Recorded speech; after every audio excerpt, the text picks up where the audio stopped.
Paul, as annoying as it is a legitimate fighter now. This is what he does. He trains to fight. I've watched every one of his fights. He's a legitimate thrower. Yeah, he's good. He's fine.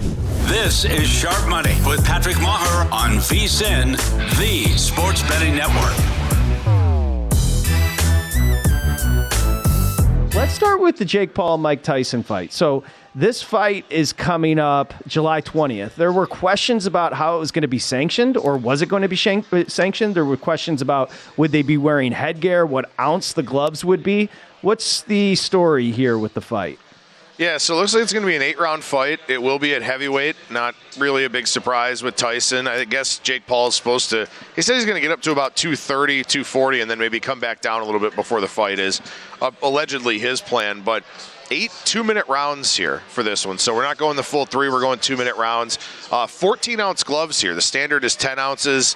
Not really sure what the value is in that. Somebody who knows more about boxing can kind of tell me that. But – and look, guys, there is over a 30-year age gap between these two guys. And while Tyson, I'm sure if he hit any one of us, we'd be knocked out completely cold.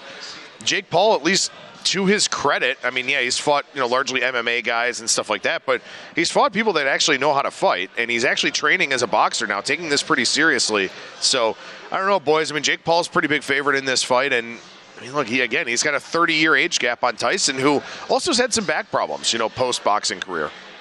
No, you laid it out perfectly. Like, Paul, as annoying as it is a legitimate fighter now. This is what he does. He trains to fight.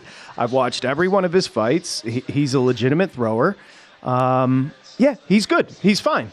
And he is a minus 180 favorite over Tyson. Coming back the other way, Tyson over at DraftKings is plus 135. And I think, like you said, the age, the injuries, and also it's like when we see the Tyson highlights, they're like 60, not even. They're like 20-second TikTok of him just throwing a flurry of punches. Once he gets into the second round here, he's going to be gassed. Well, that's the thing. Mike Tyson in his prime, there weren't second rounds of fights. Right. Third round. Exactly. Like, he was knocking people out to start. I remember one time I was at a bar in L.A., and they had ESPN Classic on, and they were running through all of Mike Tyson's greatest fights in order.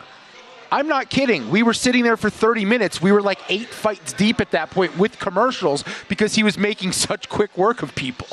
Yeah, and in the last fight for Tyson, November 28th, 2020, he fought Roy Jones Jr. That was a draw, but that was his first fight in 14 years. And now he's going to fight about 3.5 years later, a little more than 3.5 years later. So you really do wonder with Tyson. I mean, the guy is 58 years old by the time this fight goes off. Again, I mean, he's accomplished, and he was one of the most feared men in the world for a very long period of time, but I don't know if that's really going to be the case here. And this fight is down in Arlington, Texas, and it'll be broadcast on Netflix, which, Netflix getting into that live sports game here.